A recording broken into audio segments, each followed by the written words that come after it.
Uyini umsamo? Umsamo ikhaya labantu abadala abangasekho emhlabeni. Lapho esigcina khona amasiko, esibenzela khona imicimbi nemisebenzi namatiye ukuze silungise izinto abahamba bezonile bengayilungisile, nanokuthi sicela inhlanhla, sicela ukukhanya. Isona sizathu esisazi, iwona msamo loyo esiwaziyo, esifikele kuwo ukuthi kuthiwa umsamo into ekanje.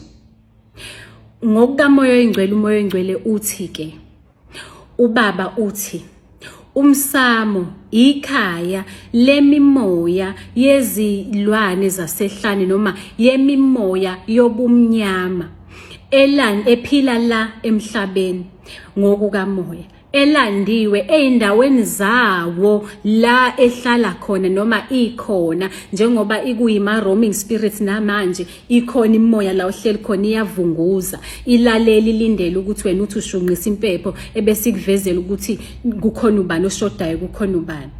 Injalo ke imsamo ikhaya lemimoya engcolile ehlala kulo lelo khaya noma kulowo msamo, ebese izigqokisa imizimba yabantu abake baphila emhlabeni, kungaba abakulelo khaya, kungaba abanye abashona, okuyingakho ngesinye isikhathi uyokuphupha ikhehlo ongalazi ebese uconclude ngokuthini umkhulu owaye khona mina engingamazi, umkhulu an ancient ancestor but owasekhaya, owakulelo khaya angimazi, kanti no kusuke kungasuye. Yiyo lemimoya njengoba bese sichazile ukuthi ifike izigqokise, mangifa mina ngishiya lo mzimba, uzongena lo moya ugqoke umina, ebese ke siyayithatha nithi idlozi, nithi niyoyibeka kanti imimoya. Ebese ke lemimoya yenjani? Imimoya eyehliselwa emhlabeni, eyasuswa emazulwini, engcolile, ewubukhosi nayo ezazi njengamakhosi, esiphakamisayo, njengoba sazi ukuthi uSathane waye omunye weyingceko noma weyingelosi zikaNkuluNkulu, osanaleyo ngqondo yokuthi naye kwayena uNkulunkulu, okuyingakho ifuna ukuphakamelwa ngaso sonke isikhathi, ifuna ukwenzelwa izinto, ifuna ukunakekelwa, ifuna ukuhlonishwa. Imimoya ke fukamelwe emakhaya ethu, emisamo yethu esisebenzisayo, esidlalayo ukuthi thina masikhothamele yona.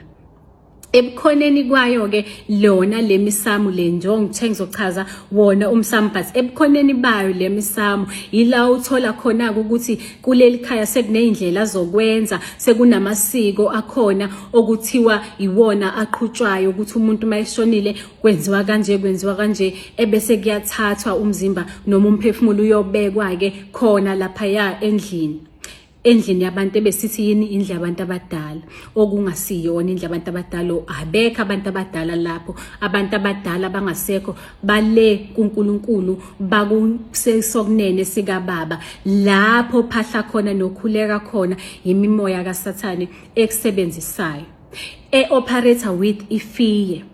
Mayifika kuwena izokulethela ukwesaba.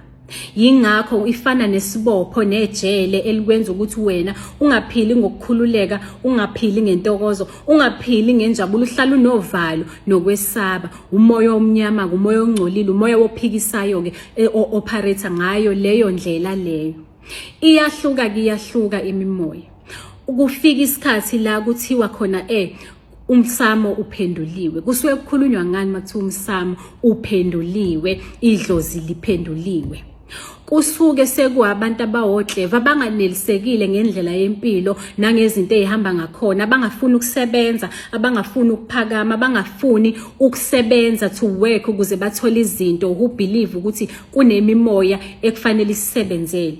Benze njani ke? Uzohamba loyo muntu knowingly so ayothatha inike manje omunye umoya ongaphezulu esuthatha sebize ngesithwalo, ufike azowubeka kuleli khaya. Khumbula njengoba lo msamo ukhona, lezilwane eziphila lapho kulelo khaya noma kuleyo ndlu zikhona, wonke umuntu ozalwa kulelo khaya uhlangene nayo ngokunatural, ngokukhona, ngoba yinto evele ekhona ozalelwe kuyona. So mangabe uhlangene ke wena nayo lento uvela uxhumaniswe nayo, manifika yilo muntu kuthiwa kuyalungisa umsamo kanti yena uyazi ukuthi usezofaka inkanyamba yakhe lana ezokwazi ukuthi inimunce inhlanhla zenu nokukhanya kwenu, ngoba akufanele sikhohle ukuthi everything is energy. As much as njengoba sazi ukuthi kukhona abantu abakwazi ukutshontsha ukuthwebula inhlanhla yakho, ingoba bakwazi ngoba loyo muntu ufike wathini fanele kugeze wonke umuntu kuleli khaya. So nonke nikeza ngani ngalenko mnyongo yembuzi noma inyongo yenkukhu esetshenziswe yilo melaphi akathe nasi isacrifice esiphathile umnikelo ukuze nabo bagcotshwe bangene ngaphansi kwalesi sivumelwano, bavume ukuthi lo sesimfake kuleli khaya abasebenzise, abadonsa amandla, abathwebula, abathathele inhlanhla zabo, kufanele begezwe nabo. Ngakho seniyageza-ke ngenyongo, niyageza ngamanzi, automatically seziyaqala izinto seziyabheda, isanihambeli kahle, lo muntu kuyamlungela. Ngokuthi ugezile bekuwukuthi wena uyavuma ukuthi uyangena ngaphansi kwalo moya ofakiwe manje ozonibusa. Senifana nani notiko loshe baloyo moya, nenze njani? Niyasebenza, izinto aniyiboni, imali aniyiboni, akukho kuza kahle, konke kuyabheda. Niya collector, uyathatha yena uyonika that one person ohambile wayolanda wayofaka la. Kubizwa ngokuthiwa yini-ke? Bathi ukuphendulwa komsamo. Moya engcwele uthi yes, kusuke kuphendulwe umsamo ngayo leyo ndlela, kanti kusuke sekulandwe a more aggressive spirit enganazwelo edinga more sacrifices than le ebesiyibiza ngamadlozi. Because nakhona kwamoya there are categories ukuthi kukhona baka grade 1, kukhona baka grade 5, kukhona baka grade 7, kukhona baka grade 12. Ihambe iye ngemnikelo. The moment ishintsha imnikelo abanikela ngayo, wokwazi ukuthi even the reward is bigger. Kusuke kunganikelwa kuhlatshelwa abantu abadala, cha, kusuke kunikelelwa kule mimoya esuka ikhona le esibiza ngamadlozi. Starter leso, that's a standard, that's a minimum, or ama minimum workers singababiza kanjalo. Le yokuthi manje kufike kuthiwe sekhona umsamo ophenduliwe, omunye umoya okwesinye isigaba ongaphezudlwana kwale ebesibiza ngamadlozi, loyo kofike umoshe njengoba sazi ukuthi zonkana izithwalo zinama levels. So all in all lezi zinto le mimoya siyibiza ngani? Ifola under ithwalo, ifola under imoya yobumnyama, ifola under imimoya engcolile. Ngizoma la, listening is a skill. Susimizwa, vula ingqondo, know between right and wrong, ebese ukhuleka ucela umoya oyingcwele ukwehlele, ukwazi ukuthi ukwambulele. Isikhathi sokuthi nikhululeke, yes, nikhululeke, nikhululwe kuleli jele niphila ngaphansi kwalo. Ningangakhululeka nina, but nisesenzela the following generation, the next generation, ukuthi mayingaqhubi le system esitholile kungasiyona.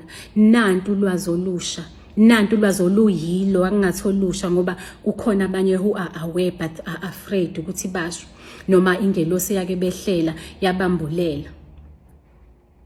Sesambulekile-ke, nantu ulwazi lusebenzise. Ngizoma la, sisazoqhubeka ngoba kuningi. Amen. Nembuzo siyayamukela ukuze abantu bekwazi ukuthi bacaciseleke, bakhanyiseleke. Sisebenzela umoya wokukhanya, sisebenzela uNkulunkulu ukuthi masokhulula abantu, masovusa abantu, masizonilekelela nibuye ekukhanyeni, nikhululwe kuyona yonke ivumelwano nezithwalo nemimoya enanikelwa phezukwayo. Okay, ngicela ukuma la. Amen.